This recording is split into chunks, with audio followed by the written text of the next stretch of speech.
Hello दोस्तों, जैसा कि लास्ट एपिसोड में देखा था कि किंग नान उस मेडिसिन को रिफाइंड करने के लिए उसके अंदर एक बूंद ब्लड डालता है, जिसकी वजह से उसके अंदर से काफी ज्यादा मात्रा में गोल्डन लाइट बाहर निकलने लगता है। अब आगे एपिसोड की स्टार्टिंग में हमें दिखाया जाता है ओह मेडिसिन किंग नान की सभी ट्रेजर को अब्सॉर्ब कर लेता है, जिसकी वजह से उसका कलर व्हाइट हो जाता है। यह देखकर किंग नान को काफी ज्यादा गुस्सा आता है और ओह कहता है इस मेडिसिन ने मेरी सारी ट्रेजर और पिल को एक साथ अब्सॉर्ब कर लिया। अब किंग नान गुस्से से उस मेडिसिन से अपनी ट्रेजर और पिल मांगता है और उस मेडिसिन को पकड़ने की कोशिश करता है, लेकिन ओह मेडिसिन इधर उधर मूव करके उससे बच जाता है। अब किंग नान अपनी क्लोन बनाकर उसको पकड़ने लगता है, लेकिन ओह मेडिसिन काफी ज्यादा चालाक होता है और उसके क्लोन को काफी आसानी से डॉर्च कर लेता है। साथ ही किंग नान की क्लोन भी डिस्ट्रॉय हो जाता है, जिससे किंग नान को काफी ज्यादा गुस्सा आता है और उस मेडिसिन से अपनी ट्रेजर और एलेक्जार देने के लिए कहता है। लेकिन तभी उस मेडिसिन के अंदर से बातें करने की आवाज सुनाई देता है, जो सुनकर किंग नान स्पिरिचुअल आई को एक्टिवेट करके उसके अंदर देखने लगता है। और वो कोई मेडिसिन नहीं थी, बल्कि एक छोटी सी लड़की की स्पिरिट थी, पर उसकी पूरी बॉडी बन नहीं पाई, इसीलिए वो मेडिसिन की फार्म में थी। ये देखकर किंग नान की होश उड़ जाता है। अब वो स्पिरिट कहता है तुम मुझे इस तरह क्या देख रहे हो, मैं प्रिंसेस और तुम्हें खुश होना चाहिए कि मैं तुम्हारी ट्रेजर और एलेक्जार खा लिया और आज से तुम मेरे सर्वेंट हो, इसीलिए तुम मेरे लिए स्पिरिचुअल पिल और एलेक्जार लेकर आओ। इससे किंग नान को काफी गुस्सा आता है। वो कहता है तुम सिर्फ एक स्पिरिट हो और तुम मुझे अपनी सर्वेंट बनाकर स्पिरिचुअल पिल के बारे में सोच रहे हो, पर तुम्हें इनमें से कुछ भी नहीं मिलेगा और तुमने मेरे जितने भी एलेक्जार को अब्सॉर्ब किया है वो भी मैं वापस कर लूंगा। यह कहकर किंग नान फिर से उस प्रिंसेस को पकड़ने लगता है और उसको पकड़ने की वजह से घर से टूटने फूटने की आवाज निकालने लगती है, जिस वजह से आसपास के कल्टीवेटर किंग नान के घर के बाहर आ जाते हैं। उनमें से एक लड़की कह रहा होता है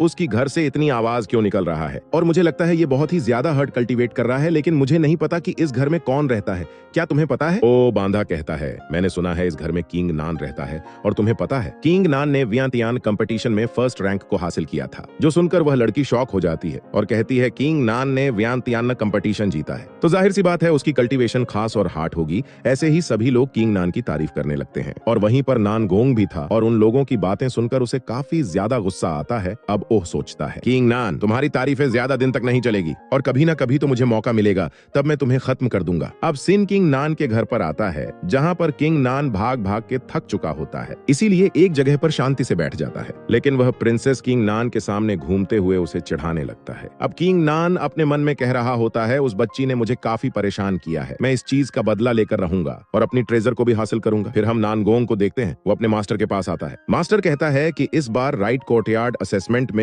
वो युवान पवेलियन के सीक्रेट के बारे में पता लग सकता है, जिसमें 4 मेजर सेक्ट बहुत वक्त से ढूंढने की कोशिश कर रहे हैं और सारे सेक्ट का असेसमेंट पर पूरा ध्यान है। नानगोंग कहता है आपको फिक्र करने की जरूरत नहीं है, कुछ भी हो जाए पर मैं आपको निराश नहीं करूंगा। मास्टर कहता है कि इस बार मैं खुद असेसमेंट को इंस्ट्रक्ट करूंगा, इसीलिए तुम्हें किसी भी चीज की टेंशन करने की जरूरत नहीं है। इसके अलावा यंग मास्टर ओयांग किसी स्टूडेंट को सबक सिखाना चाहते हैं, मगर वो खुद उस स्टूडेंट को सजा नहीं दे सकते हैं, इसलिए उन्होंने मुझे यह काम दिया है, तो अब तुम्हें कुछ भी करके उस स्टूडेंट को सबक सिखाना होगा। यह कहकर मास्टर नानगोंग को एक स्क्रोल दे देता है, जिस पर किंग नान का स्केच बना हुआ था। उसे देखकर नानगोंग खुश हो जाता है। अब वह कहता है कि मुझे उम्मीद नहीं थी कि गलती से तुम मेरे हाथ लग जाओगे, तुम इतने ज्यादा बेवकूफ हो जो तुमने सीनियर ओयांग को गुस्सा दिलाया। अब मैं अपने गुस्से के साथ सीनियर ओयांग के गुस्से का बदला भी ले लूंगा। अब सिन किंग नान पर आता है, वो अपने रूम में बैठकर कल्टीवेशन कर रहा होता है और थोड़ी देर बाद किंग नान ब्रेक थ्रू करके बॉडी टेम्परिंग के 9th लेवल पर पहुंच जाता है। अब किंग नान उठकर कहता है राइट कोर्टयार्ड के स्पिरिचुअल एनर्जी काफी ज्यादा स्ट्रांग है, सिर्फ 10 दिनों तक कल्टीवेशन करके बॉडी टेम्परिंग के 9th लेवल तक पहुंच चुका हूं, पर मेरे पास अपनी ट्रेजर रहता तो मैं हाफ मार्शल रियालम तक पहुंच सकता था, लेकिन उस स्पिरिट सब बर्बाद कर दिया, पर ये सब सोचने से कोई फायदा नहीं। अच्छा होगा मैं कल्टीवेशन करते हुए और स्ट्रांग बनूं। तभी किंग नान को कोई बुलाता है, इसीलिए वह बाहर आ जाता है। साओलिंग और मिस यू एन किंग नान से मिलने के लिए आए थे। साओलिंग आते ही किंग नान को घुर घुर के देखने लगता है और उसे पता चल जाता है कि किंग नान 9th लेवल पर प्रमोट हो चुका है, जो देखकर साओलिंग शॉक हो जाता है। अब मिस यू एन किंग नान को एक लेटर देता है। ओ लेटर नान गोंग ने भेजा था और उसमें लिखा था कि कुछ समय बाद ट्रेजर हॉल में ऑप्शन होने वाला है, पर उसमें टाइम है, इसीलिए मैं तुम्हें राइट कोर्टयार्ड के असेसमेंट में बुलाता हूँ और इस बीच हम दोनों की प्रॉब्लम को ठीक कर लेंगे। मैं आशा करता हूँ तुम मेरा इनवाइट को नहीं टुकराओगे। अब किंग नान कहता है नानगोंग मुझे राइट कोर्टयार्ड के असेसमेंट में बुलाकर चैलेंज दे रहा है। मिस यूएन कहती है हर 3 महीना में राइट कोर्टयार्ड के अंदर असेसमेंट रखा जाता है और असेसमेंट की लिस्ट में टॉप 5 आने पर उसे अच्छे अच्छे ट्रेजर दिए जाते हैं। ट्रेजर का नाम सुनकर किंग नान खुश हो जाता है। अब साओलिंग कहता है मुझे समझ में नहीं आ रहा है, आखिर तुमने नानगोंग के साथ कैसे पंगा ले लिया जो वह तुम्हें चैलेंज कर रहा है। मिस यूएन कहने लगता है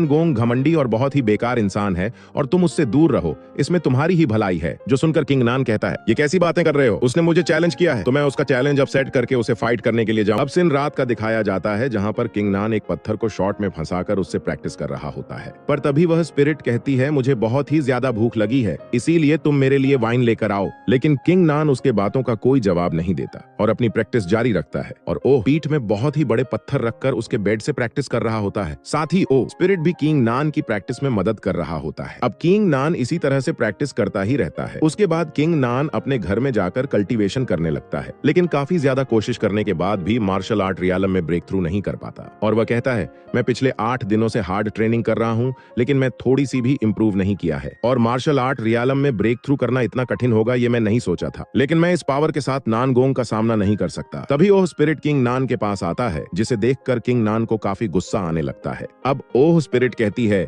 मैं तुम्हारे सिर्फ कुछ ही अलेक्जा को खाया है, इसके लिए तुम्हें गुस्सा नहीं करना चाहिए और तुम्हें मेरे लिए बहुत कुछ करना है। इसके अलावा तुम मेरे सर्वेन हो तो मैं तुम्हें किसी भी चीज के लिए परेशानी नहीं होने दूंगी, इसीलिए मैं तुम्हें एंसेन स्पिरिट लिक्विड की एक बूंद ड्रॉप दे रही हूँ। अब एंसेन स्पिरिट लिक्विड की एक ड्रॉप किंग नान के अंदर डाल देता है, जिसकी वजह से किंग नान को अपनी बॉडी के अंदर काफी ज्यादा स्ट्रांग एनर्जी महसूस होता है। इसीलिए वह वहीं पर कल्टीवेशन करने लगता है और थोड़ी देर बाद किंग नान ब्रेक थ्रू करके मार्शल आर्ट रियालम में पहुंच जाता है, जिसकी वजह से उसके अंदर से काफी स्ट्रांग एनर्जी निकलती है। किंग नान कहता है, मैंने इस इंसेन स्पिरिट लिक्विड की मदद से मार्शल आर्ट रियालम में ब्रेक थ्रू कर लिया। मैंने नहीं सोचा था ये एंसेन स्पिरिट लिक्विड इतना पावरफुल होगी। इसके साथ ये नकचड़ी स्पिरिट भी काफी काम की है। इसी के साथ हमारा यह एपिसोड खत्म हो जाता है। और अगर चैनल पर नए हो तो चैनल को सब्सक्राइब कर देना, साथ ही कमेंट बॉक्स में एक प्यारा सा कमेंट कर देना। तो मिलते हैं नेक्स्ट वीडियो में। Thanks for watching.